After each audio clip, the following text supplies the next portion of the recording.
आप देख रहे हैं नव चेतना मंच। यदि हमारे वीडियो आपको पसंद आए तो वीडियो को ज़्यादा से ज़्यादा लाइक, शेयर और कमेंट कीजिए। और यदि आप हमारे चैनल में नए हैं तो चैनल को सब्सक्राइब कीजिए, बेल आइकन बटन को ज़रूर दबाइए, जिससे आने वाली नई वीडियो का नोटिफिकेशन आपको पहले मिले।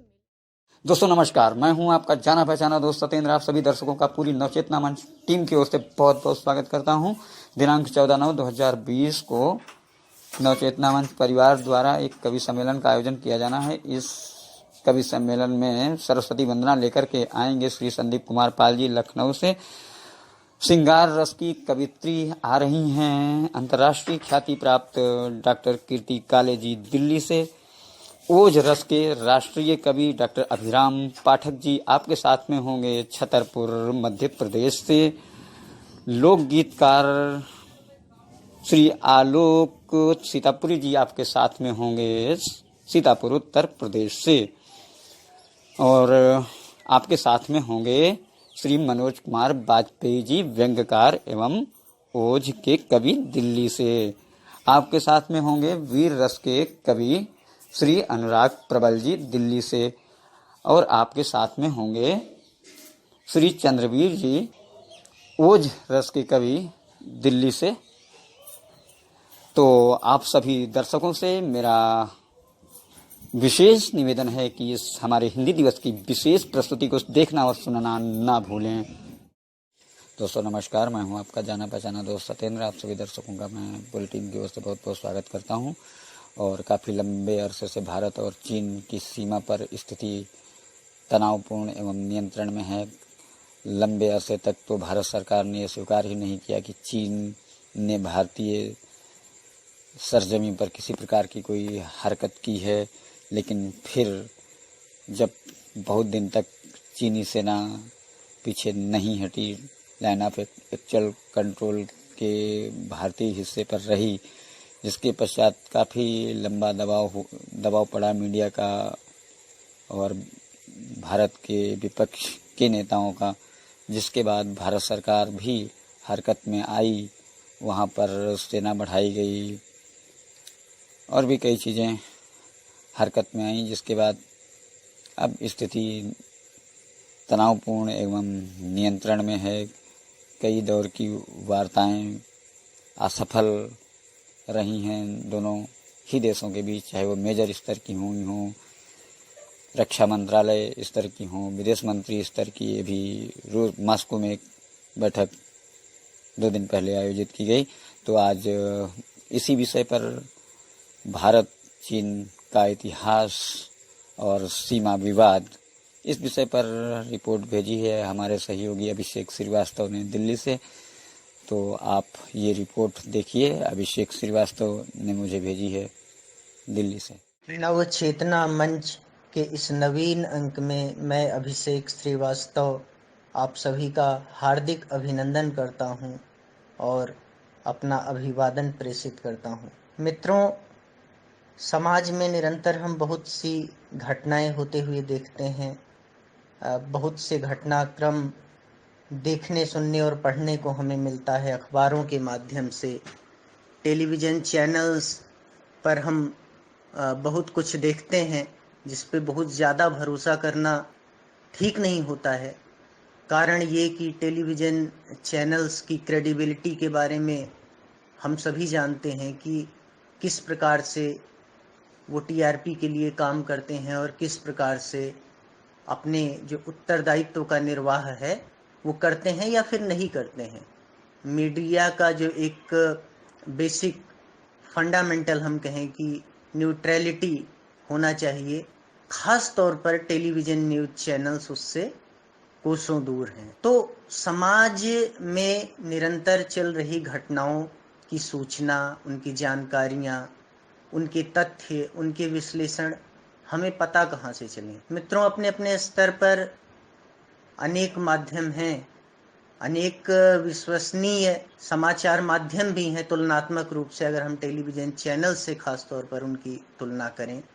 कुछ ऑनलाइन वेबसाइट्स हैं, कुछ रेडियो माध्यम भी हैं कुछ बंद हो गए जो अच्छे विश्वसनीय थे। जो लोग विश्वसनीय रेडियो माध्यमों के माध्यम से समाचार फॉलो करते होंगे उन्हें पता भी होगा।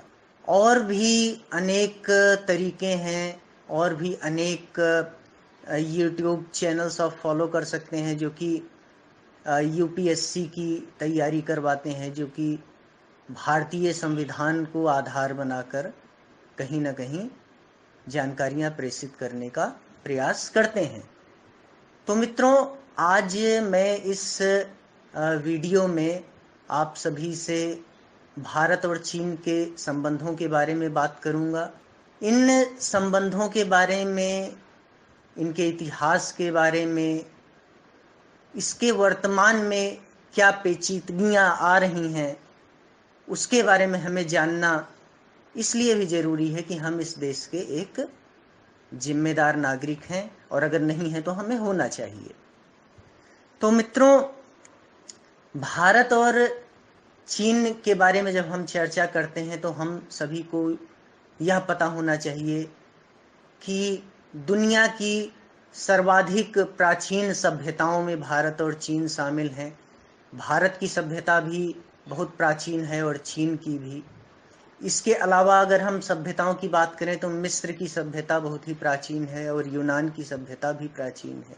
तो प्राचीन सभ्यताओं का अगर हम एक क्लब बनाएं तो इसमें भारत और चीन दोनों शामिल हो सकते हैं, लेकिन बहुत मायनों में हम अलग भी हैं।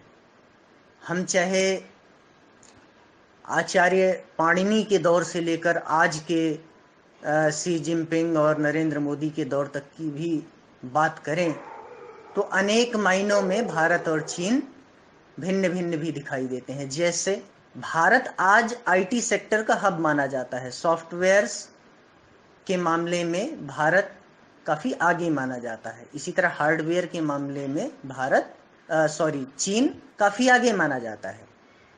लेकिन ये ट्रेंड, भले ही आपको ग्लोबली ये ट्रेंड आज दिख रहा हो, लेकिन इन दोनों देशों की अपनी संस्कृति, अपने परिवेश के हिसाब से इन चीज़ों को आप बहुत पुराने समय से भी देख सकते हैं। बहुत पहले, कई साल पहले एक सीरीज मैंने फॉलो की थी जिसमें आचार्य पाणिनि के जो सूत्र हैं उन पर आधारित ये बताया गया था कि किस प्रकार से उसमें आज के आधुनिक कंप्यूटर के जो बेस हैं वो उसमें मौजूद थे, और उसके आधार पर भारत और चीन के संबंधों को डिफाइन करने का प्रयास भी किया गया था।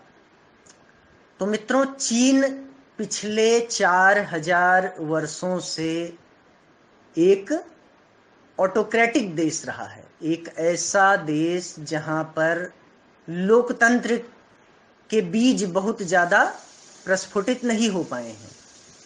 चीन ऐसा नहीं है कि आज कम्युनिस्ट पार्टी ऑफ चाइना चीन पर शासन कर रही है, या फिर माओ जेडोंग या माओ से तुंग, अलग अलग प्रोनाउंसिएशन हो सकते हैं इसके, उनके समय से ही चीन ऐसा हो गया। नहीं, ऐसा नहीं है। चीन पिछले लगभग 4000 सालों से इसी तरह से है। कम ज़्यादा उसका इतिहास ऐसा ही रहा है। लोकतंत्र में बहुत ज़्यादा आस्था उसकी नहीं रही है, और वहाँ के नागरिक और वहाँ के समाज में जो लोग रहते हैं उन सभी का ऐसा ही अभ्यास भी हो चला है। तो जब चीन ने अपनी लड़ाई लड़ी अंग्रेज़ों के खिलाफ एक तरह से, और उसके बाद उनका सिविल वॉर हुआ, माओ जेडोंग और चांग काई शेक, इन दोनों ग्रुप्स में काफ़ी लड़ाइयाँ हुई। आप सभी हम ये जानते हैं कि चीन को आज पीपल्स रिपब्लिक ऑफ चाइना के नाम से जाना जाता है। लेकिन जो एक और धड़ा था जो खुद को राष्ट्रवादी धड़ा बताता था, चांग काई शेक का जो धड़ा था, वो जो आज का आधुनिक ताइवान है, उस क्षेत्र में उसे भागना पड़ा माओ जेडोंग की सेनाओं से, एक तरह से पराजित होते हुए ही हम कहें, क्योंकि वो उस समय उन पर भारी पड़ रहे थे। तो चीन ने अपने गृह युद्ध के बाद 1949 में लगभग जिस प्रकार का शासन स्थापित किया, उसी का ही एक विकसित रूप आज हमें दिखाई देता है। भारत भी 1947 में आज़ाद हुआ। पंडित नेहरू बड़े आशान्वित थे भारत चीन संबंधों को लेकर के। भारत और चीन के बीच हिंदी चीनी भाई भाई का नारा बहुत गूंजा। पंचशील का समझौता हुआ और पंचशील का वो समझौता, ऐसा कहा जाता है, ऐसा विशेषज्ञ मानते हैं कि पंडित नेहरू के जीवन के आखिरी दिनों में उनके लिए बहुत ही दुखदाई था ये। ऐसा कुछ विश्लेषकों का मानना है कि वो चीन द्वारा भारत पर हमले से बहुत ही आहत थे और उन्हें ये उम्मीद नहीं थी कि चीन भारत पर हमला करेगा। ये विशेषज्ञों का एक धड़ा मानता है। कुछ और जो बुद्धिजीवियों का दल है, विशेषज्ञों का दल है या राष्ट्रवादियों का दल है, वो पंडित नेहरू की बहुत बड़ी भूल समझते हैं। वो कभी कभी उनकी देशभक्ति पर भी सवाल उठाते हैं। ये तो जनता ही तय करेगी कि क्या सच है और क्या सच नहीं है। लेकिन कुछ फैक्ट्स जो मैं आपको बताना चाहता हूँ वो ये कि बाद में, काफ़ी बाद में जाकर, कई दशकों के बाद जब बहुत सी जानकारियाँ सामने आई, तो उसमें एक ये भी था कि तत्कालीन प्रधानमंत्री पंडित नेहरू ने संयुक्त राज्य अमेरिका के राष्ट्रपति को 2 पत्र लिखे थे और उन दोनों पत्रों में अमेरिका से लगभग 300 फाइटर जेट और अन्य तमाम सैनिक सहायता तत्काल मांगी गई थी। लेकिन चीन ने एक तरफा युद्ध विराम घोषित कर दिया और इस तरह की किसी भी सहायता को या उन संसाधनों को या जंगी हथियारों को मैदान जंग में उतारने का जो मौका था वो आया ही नहीं। उस समय दिल्ली में जो अमेरिका के राजदूत थे, उन्होंने कुछ रिकमेंडेशंस भेजी अमेरिकी सरकार को और उसके आधार पर अमेरिका ने अपना एक युद्धपोत तत्काल भारत की ओर रवाना कर दिया था। 1962 की जंग हुई, चीन ने भारत पर आक्रमण किया और बड़े अफसोस की बात एक भारतीय नागरिक होने के नाते ये है कि भारत उस युद्ध में पराजित हुआ। न केवल भारत पराजित हुआ बल्कि लगभग 4000 भारतीय सैनिक युद्धबंदी बने और चीनी सेना उन्हें युद्धबंदी बनाकर चीन ले गई। पहले उन्हें तिब्बत के कुछ एरियाज में रखा गया, भारतीय एलएसी से लगते हुए एरियाज में रखा गया। मित्रों, आप सबको यह भी बता देना जरूरी है कि चीन मैकमोहन लाइन को नहीं मानता और वो एलएसी को फिर से खिंचवाना चाहता है। एक तरह से वो चाहता है कि एलएसी पर फिर से अंडरस्टैंडिंग बने ताकि उसे ज़्यादा हिस्से मिल सकें।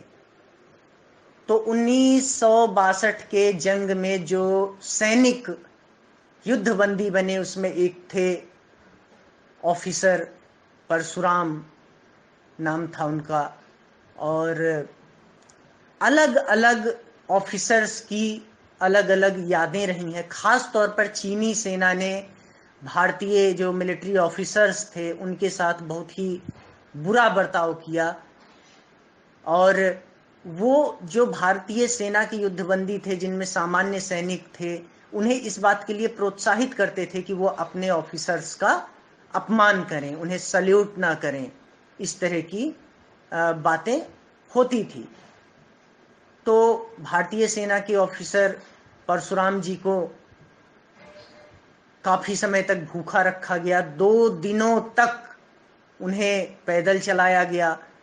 हम सभी आप जानते हैं कि हिमालय की ऊंचाइयों में ये लड़ाइयाँ हो रही थीं और उन्हें और उनके 6-7 और साथियों को करीबन 10,500 फीट की ऊंचाई से 18,500 फीट की ऊंचाई तक चढ़ाया गया और फिर से लगभग 10,500 फीट बिना रुके उतार दिया गया।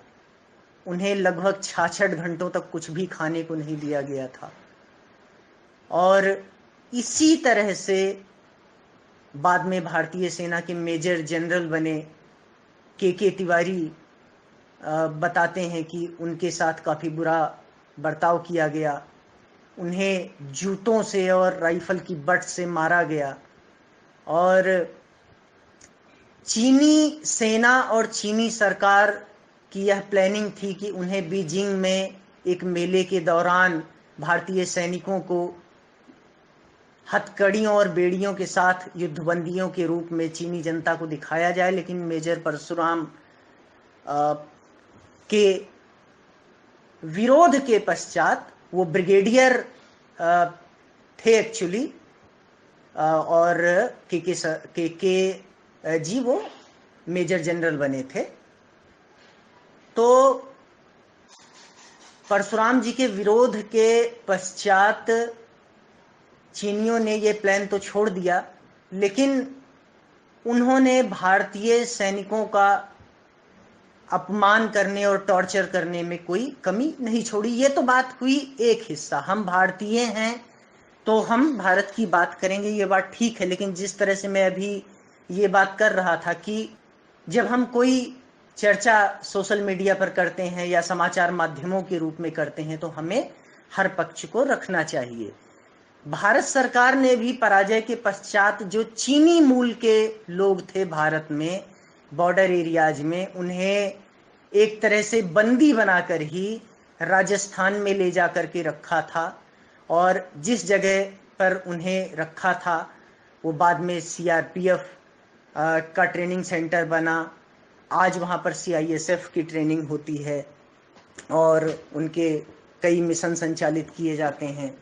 तो भारत सरकार पर भी ये आरोप है कि उन्होंने भी प्रतिशोध की भावना से चीनी मूल के लोगों के साथ अच्छा व्यवहार नहीं किया, जबकि उन लोगों का दोष सिर्फ इतना था कि वो चीनियों की तरह दिखते थे। वो भारतीय भाषाएं बोलते थे, असमी बोलते थे, बंगाली बोलते थे, बांग्ला बोलते थे। उनमें से एक धड़ा कनाडा में जाकर बस गया है और अभी कुछ समय पहले उन्होंने भारत का जो दूतावास है कनाडा में, वहां पर प्रोटेस्ट भी किया था। और कैसे प्रोटेस्ट किया था? हिंदी गाने गाते हुए। और मित्रों, जिस समय भारतीय युद्धबंदियों को चीन में रखा गया था, उस समय भी बार बार हिंदी गाने बजाए जाते थे। हिंदी चीनी भाई भाई हैं, ये गाना बजाया जाता था। और लता मंगेशकर का एक गाना बजाया जाता था कि आजा रे मैं तो खड़ी इस पार। तो इस तरह से दोनों ही सरकारों पर कुछ कुछ आरोप हैं, लेकिन ये बात बिल्कुल सही है कि चीन ने जो किया वो कहीं ना कहीं मित्रता और परस्पर संबंधों के खिलाफ था। उसने भारत की पीठ में छुरा भोंका था और आज भी वो वही कर रहा है। आज भी हम वर्तमान को देखें, गलवान वैली के क्लैश को देखें, या फिर और सेक्टर्स में जो भी क्लैश हो रहे हैं उनको देखें, और उससे पहले 1962 के युद्ध के बाद भी कुछ घटनाएं हुई हैं। लगभग 3 महीने के बाद, युद्ध समाप्त होने के बाद, रिझांगला की घटना हुई थी, जिसमें मेजर शैतान सिंह के नेतृत्व में भारतीय जवान बहुत ही वीरता से लड़े थे। और पहले तो उन्हें ये मान लिया गया था कि वो सब भाग गए डर के, ये सब हरियाणा के सैनिक थे। लेकिन बाद में एक गडरिया जो एक चरवाहा था, वो वहाँ गया, उस एरिया में उसने देखा काफ़ी लाशें पड़ी हैं। और फिर धीरे धीरे पता चला, और बाद में पता चला कि वो लोग कितनी बहादुरी से लड़े थे।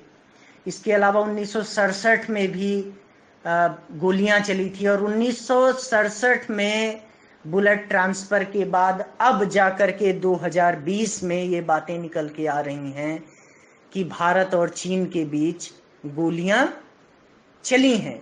कुछ समय पहले तक भारतीय सेना चीनी सेना पर यह आरोप लगा रही थी कि उसने खासतौर पर फिंगर 4 से 8 के एरिया में कब्जा कर लिया है, जो उधर से फिंगर 8 और इधर आते आते फिंगर 4 तक लगभग कब्जा कर लिया है।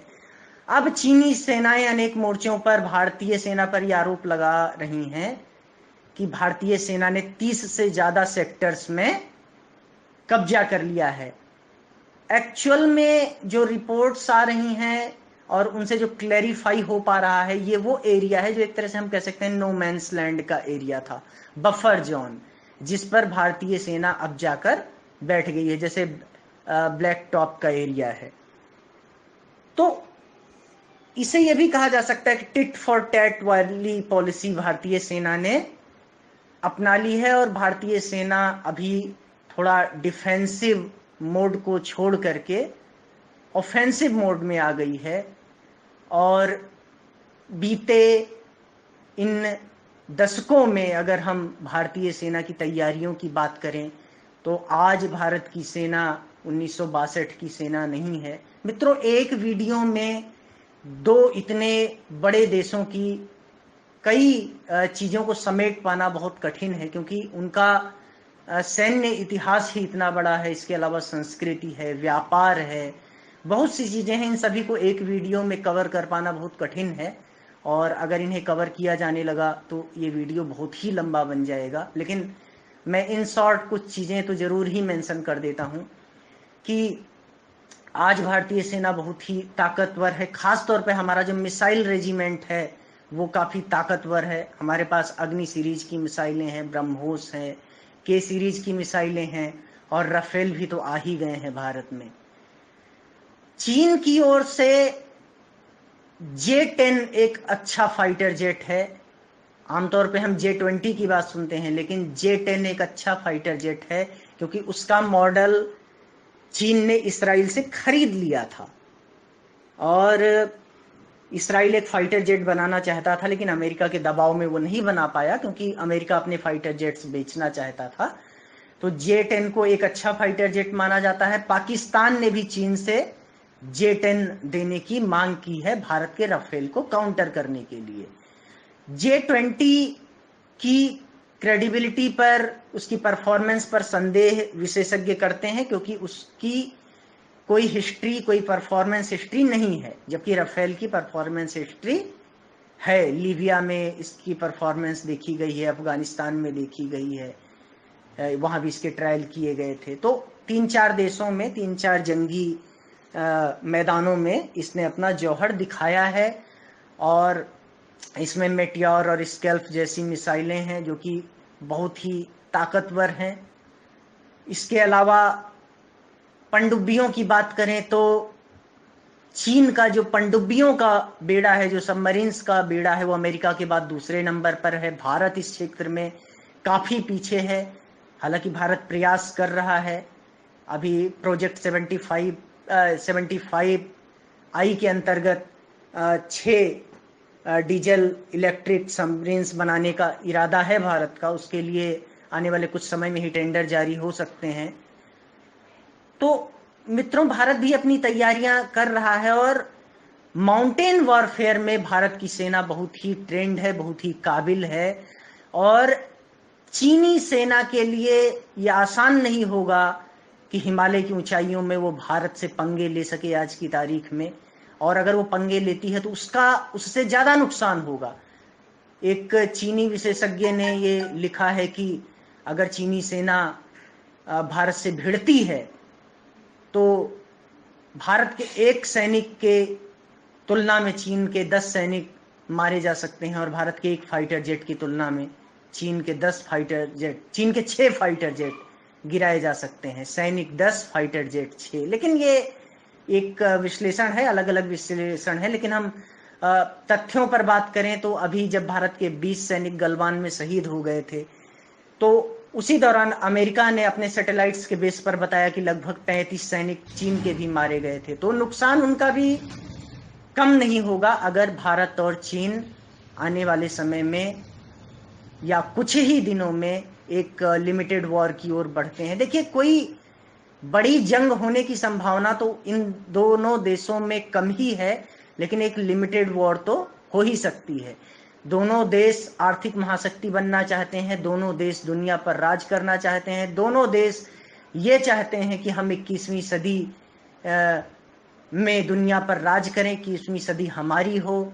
आपने चाइनीज ड्रीम के बारे में भी सुना होगा, और भारत के आत्मनिर्भर भारत, विश्व गुरु और मेक इन इंडिया जैसे नारों के बारे में भी सुना होगा। तो एक फुल टाइम वॉर के लिए तो कोई भी देश नहीं जाना चाहेगा, क्योंकि अगर ऐसा हुआ तो जिस तरह की मिसाइलें और जिस तरह के परमाणु बम हैं दोनों देशों के पास, ये भी संभव है कि हम पाषाण काल में न पहुंच जाएं।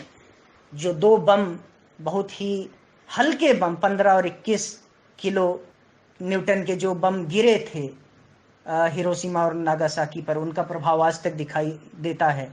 तो भारत और चीन के पास तो जो हथियार हैं वो बहुत ही खतरनाक हैं, बहुत ही विध्वंसकारी हैं।